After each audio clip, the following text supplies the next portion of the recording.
రాష్ట్ర వ్యాప్తంగా ఉన్న వక్ఫ్ ఆస్తులపై చారిత్రాత్మక నిర్ణయాన్ని తీసుకున్నారు వక్ఫ్ బోర్డ్ చైర్మన్ అబ్దుల్ అజీజ్. దాంట్లో భాగంగానే నెల్లూరులో ఉండే ఎప్పటి నుంచో ఏళ్ల తరబడి వివాదాస్పదంగా ఉన్న 13 ఎకరాల 33 సెంట్లు అంటే దాదాపు 200 కోట్ల విలువ కలిగిన వక్ఫ్ ఆస్తులపై కూడా ఇక్కడ చాలా డెవలప్మెంట్ చేయాలంటూ అనేక రకాల నిర్ణయాలు తీసుకున్నారు. ఏ నిర్ణయాలు తీసుకున్నారో ఇక్కడ ఉన్న స్థానిక ముస్లిం మైనార్టీ నాయకులతో మాట్లాడి తెలుసుకునే ప్రయత్నం చేద్దాం. సార్ చెప్పండి, ఎప్పటి నుంచో వివాదాస్పదంగా ఉంది ఈ నెల్లూరులో ఉండే ఈ 13 ఎకరాల జామియా మసీద్ స్థలము.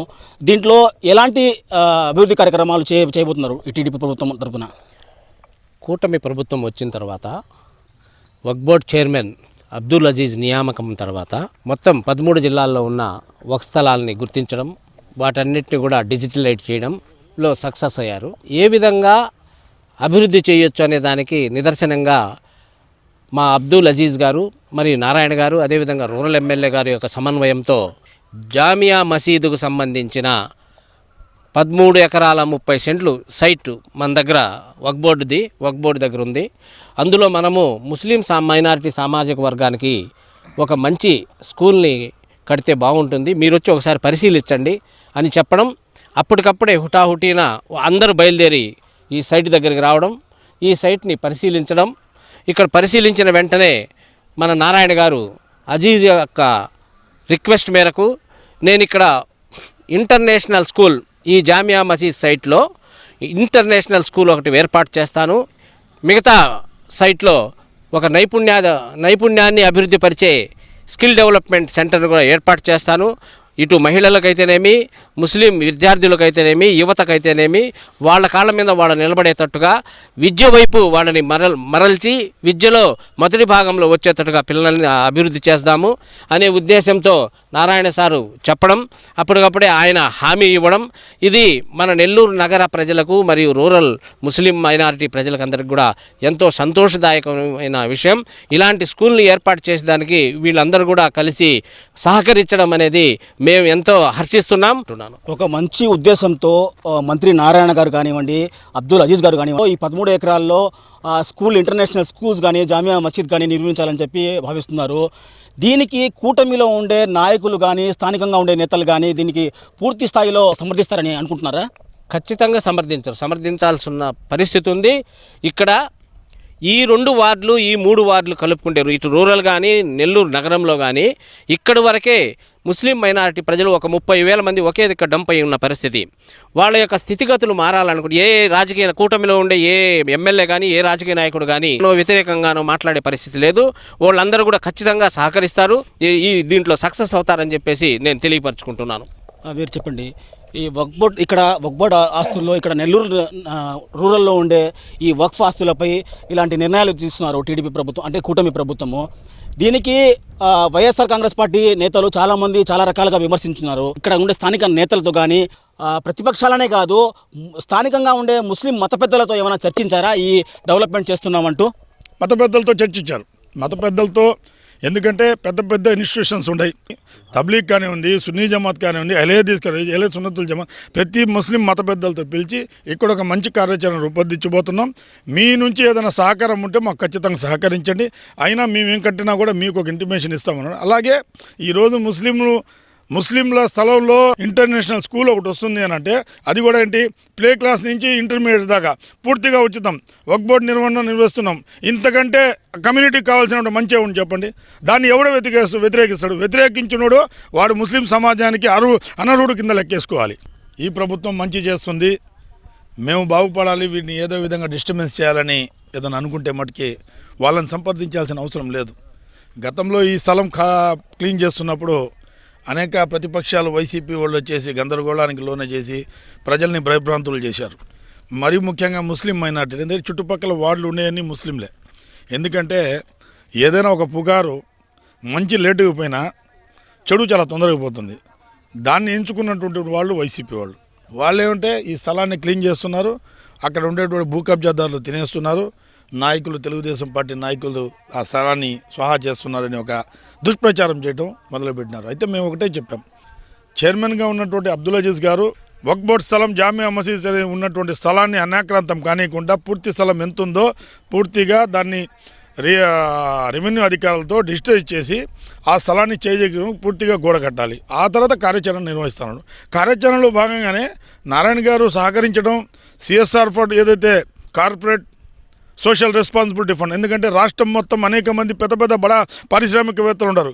ఖచ్చితంగా ఒక వర్క్ చేస్తే వాళ్ళు సోషల్ రెస్పాన్సిబిలిటీ తీసుకోవాలి. ఇది రాష్ట్ర ముఖ్యమంత్రి గారు స్వయంగా చెప్పున్నారు. P4 అంటే ఒక సామాన్య కుటుంబాలు ఉండేటువంటి ప్రాంతం, ఏదైనా అభివృద్ధి కానిటువంటి ఏదైనా పంచాయతీ ప్రతి ఒక్క పారిశ్రామికవేత్త దత్తత తీసుకోమని దాన్ని P4 అంటారు. సో ఈ P4లో భాగంగా ఏదైతే CSR fund corporate social responsibility fund కింద 15 కోట్ల రూపాయలు తెచ్చి ఇక్కడ ఒక ఇంటర్నేషనల్ స్కూల్ కడతా అన్నారు. అది హర్షించదగ్గ విషయం. వీటిని చెడగొట్టాలనే ప్రయత్నం ఉంటే వాటిని సంప్రదించాల్సిన అవసరంలా, స్వాగతించే పని అయితే ఏ పార్టీ అయినా మేము స్వాగతించి వాళ్ళని కలుపుకొని పోయేదానికి ఈరోజు కూడా కూటమి ప్రభుత్వం సిద్ధంగా ఉంది. చైర్మన్గా అబ్దుల్ అజీజ్ గారు సిద్ధంగా ఉంది. మీరు చెప్పండి, అంటే 13 ఎకరాల 33 సెంట్లు అన్యాక్రాంతం అయిపోతుంది, కబ్జా చేసేస్తున్నారు, ఫెన్సింగ్ వేస్తున్నారు, లీజుకి ఇచ్చేస్తున్నారు, అనేక రకాల ఆరోపణలు వచ్చాయి. ఇప్పుడు కూటమి ప్రభుత్వంలో ఉన్న అబ్దుల్ అజీజ్ గారు కానివ్వండి, నారాయణ గారు కానివ్వండి, ఈ స్థలంలో ఒక నేషనల్ స్కూల్, జామియా మసీదు, అనేక రకాల డెవలప్మెంట్, స్కిల్ డెవలప్మెంట్ ఏర్పాటు చేయాలని చెప్పి అనుకుంటున్నారు. దీన్ని ఏ విధంగా చూస్తున్నారు ఒక ముస్లిం నాయకులందరూ ఇక్కడ? ముందర మన రాష్ట్ర ముఖ్యమంత్రికి మేము ధన్యవాదాలు తెలుపుకుంటాం, చంద్రబాబు గారికి. మన వక్ఫ్ బోర్డ్ చైర్మన్ అబ్దుల్ అజీజ్ గారు మన మంత్రి నారాయణతో ప్రత్యేకంగా మాట్లాడి ఆయన వెంటనే వచ్చి ఈ సైడ్ చూసినారు. మన ముస్లిమ్స్ బిడ్డలకి ఒక భవిష్యత్తు చేయాలని ఆయన ఒక మంచి ఆలోచనతో మంత్రి నారాయణ సార్తో మాట్లాడి, అదేవిధంగా మన రూరల్ ఎమ్మెల్యేతో కోటంరెడ్డి శ్రీధర్ రెడ్డితో మాట్లాడి ఎన్నో ప్రభుత్వాలు వచ్చాయి, కానీ ఎవరు పట్టించుకోలేదు. ఈ ప్రభుత్వం, కూటమి ప్రభుత్వం వచ్చిన తర్వాత అది కూడా మన ముస్లిమ్స్ నాయకుడు వక్ఫ్ బోర్డ్ చైర్మన్ అబ్దుల్ అజీజ్ గారు ఈ స్థలానికి వచ్చారు, చూశారు. ఈ స్థలం బాగుంది, ఒక జామియా స్కూలు, అదేవిధంగా ఒక మసీదు, మంచి ఆ డిజైన్ కూడా వేస్తున్నారండి. మసీదు కట్టారు. ఇక్కడ ఉండేది ఒక 30,000 కుటుంబాలు ఉన్నారు. అందరూ ముస్లిమ్స్ ఎక్కువ ఉన్నారు. దీంట్లో 30,000 కుటుంబాలు ముస్లిమ్స్, పేద బిడ్డలు ఉన్నారు ఎక్కువ. దీనికోసంగా ఒక ఆలోచనతో మన మంత్రి నారాయణ వెంటనే ఒక జామియా స్కూల్ కట్టించి ఒక గిఫ్ట్గా వక్ఫ్ బోర్డుకి నేను ఇస్తానని ఆ రోజు మాట ఇచ్చారు. అతి త్వరలో పనులు కూడా స్టార్ట్ చేస్తున్నారు.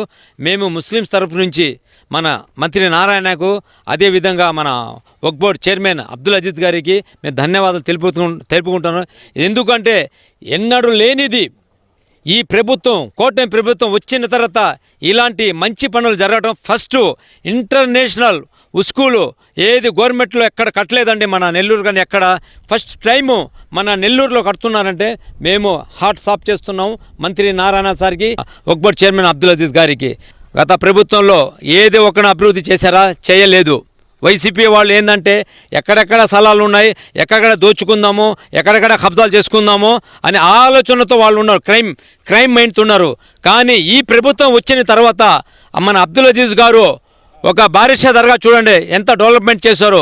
అదేవిధంగా మన కోటిమిట్ట షాదీ మంజిలు 8 కోట్ల రూపాయలతో ఖర్చు పెట్టి ఎన్నడూ లేనిది దేశంలో నెంబర్ 1గా తీర్చిదిద్దిన ఘనత మన మంత్రి నారాయణ సార్ది, అదేవిధంగా మన అజీజ్ భాయ్ గారిది ఉందండి. దీంట్లో రాష్ట్ర ముఖ్యమంత్రి నారా చంద్రబాబు గారు, యువనేత లోకేష్ గారికి నేను ధన్యవాదాలు తెలుపుకుంటున్నాను.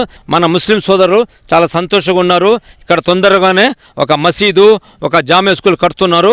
మన పిల్లలకి భవిష్యత్తు రాబోయే కాలంలో బాగుపడుతుందని మేము అందరం హర్షిస్తున్నాము.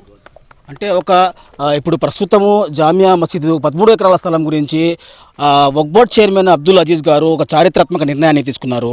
3 ఎకరాల్లో ఒక మసీదు, 5 ఎకరాల్లో ఇంటర్నేషనల్ స్కూల్ పేద పిల్లల కోసం అని చెప్పి ఏర్పాటు చేయాలని అనుకున్నారు. మిగతా 5 ఎకరాలు ఉన్నాయి, దాంట్లో ఏం కడుతున్నారు?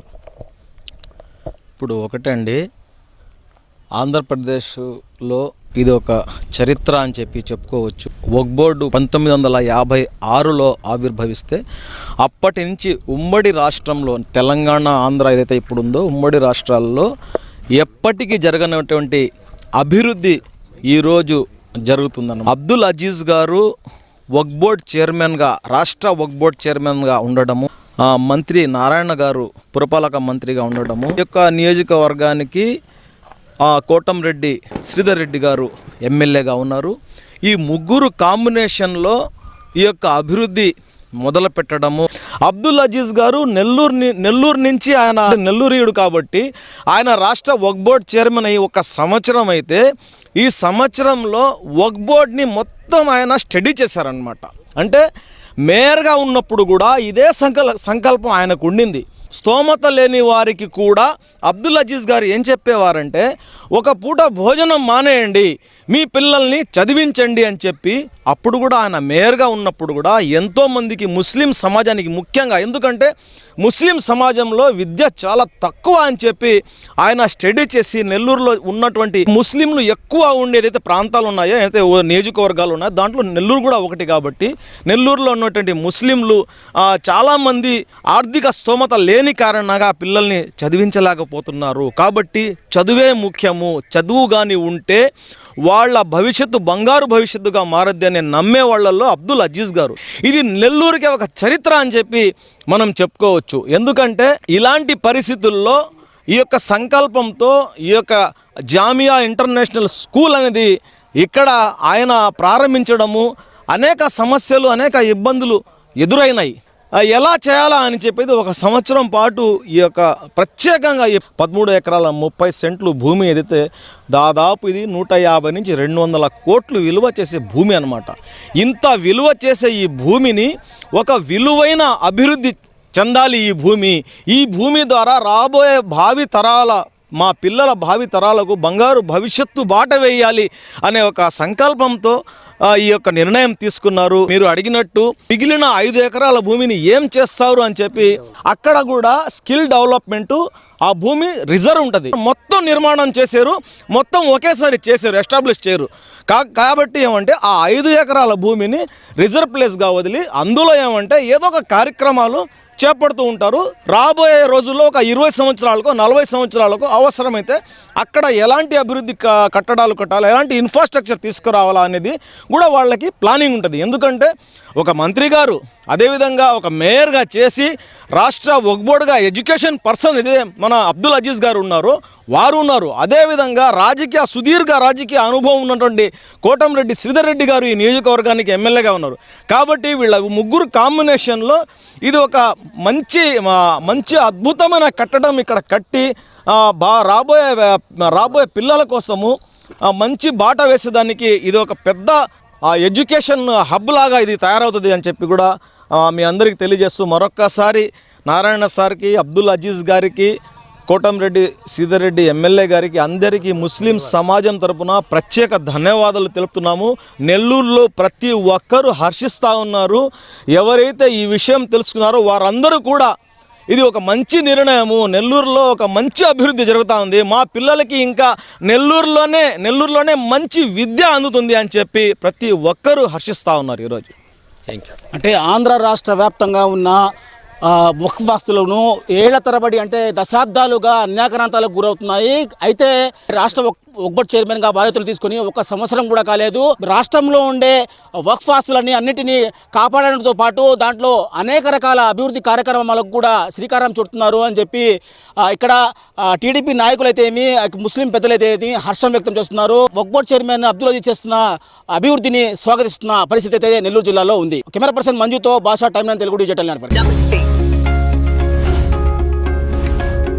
ఇది టైమ్ 9 తెలుగు.